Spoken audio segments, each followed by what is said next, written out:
اعوذ باللہ من الشیطان الرجیم بسم اللہ الرحمن الرحیم اللہم صلی علی محمد و آل محمد وعجل فرج قائم آل محمد علیہ الصلوۃ والسلام۔ عزیزان گرامی، پچھلی ویڈیوز میں ہم نے ذکر کیا کہ امام زمانہ علیہ الصلوۃ والسلام جب کوفہ پہنچ جائیں گے تو اس کے بعد مولا کی حکومت کا آغاز شروع ہوگا۔ اور ایک اہم بات آج ہم نے آپ کے سامنے کرنی ہے کہ ہم بچپن سے اور اب تک سنتے آ رہے ہیں کہ شیطان وقت معلوم تک اس کو مہلت دی گئی ہے کہ وہ لوگوں کو گمراہ کرے، لیکن یہ وقت معلوم ختم کب ہوگا آج ہم بیان کریں گے۔ دیکھیں، جب امام زمانہ علیہ الصلوۃ والسلام کوفہ پہنچ جائیں گے اس کے بعد شیطان اپنا پورا لشکر لے کر امام زمانہ علیہ الصلوۃ والسلام کے لشکر کے ساتھ جنگ کرنے کے لیے آ جائے گا۔ یعنی شیطان ظاہر ہو جائے گا اور اپنا پورا لشکر لے کر امام سے جنگ کرنے کے لیے آئے گا۔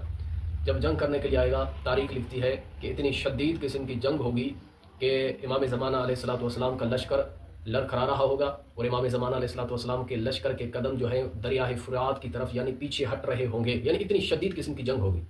اس وقت رجعت شروع ہو جائے گی، یعنی رسول خدا صلی اللہ علیہ وآلہ وسلم جناب امیر المومنین علی بن ابی طالب علیہ الصلوۃ والسلام کے ساتھ آئیں گے۔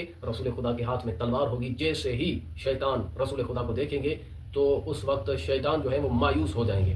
شیطان جب مایوس ہوگا تو تب جو شیطان اس کے ساتھ ہوں گے، جو شیطان کا لشکر ہوگا، تو وہ شیطان کے لشکر والے کہہ رہے ہوں گے کہ تم ہمارے سردار ہو، تم کیوں مایوس ہو گئے؟ ابھی تو ہمیں لگ رہا ہے کہ ہم فتح یاب ہو جائیں گے، لیکن وہ اس وقت شیطان کہے گا کہ میں دیکھ رہا ہوں کہ رسول خدا کے ہاتھ میں تلوار ہے، اور وہ دن جس دن کے لیے مجھے مہلت دی گئی تھی، یعنی وہ دن جس کے لیے مجھے کہا گیا تھا کہ اس دن تک تمہیں مہلت دی گئی ہے، اس وقت تک میں لوگوں کو گمراہ کرتا رہا، لیکن آج وہ دن مجھے یاد آ گیا ہے۔ اس وقت رسول خدا اپنی تلوار کے ساتھ شیطان پر وار کریں گے اور شیطان جو ہے وہ دو حصوں میں تقسیم ہو جائے گا، اور شیطان کی وہ مہلت جو تھی وہ اس دن میں ختم ہو جائے گی۔ شیطان فی النار ہو جائے گا، شیطان کا لشکر فی النار ہو جائے گا، اور امام زمانہ علیہ الصلوۃ والسلام کا لشکر فتح یاب ہو جائے گا۔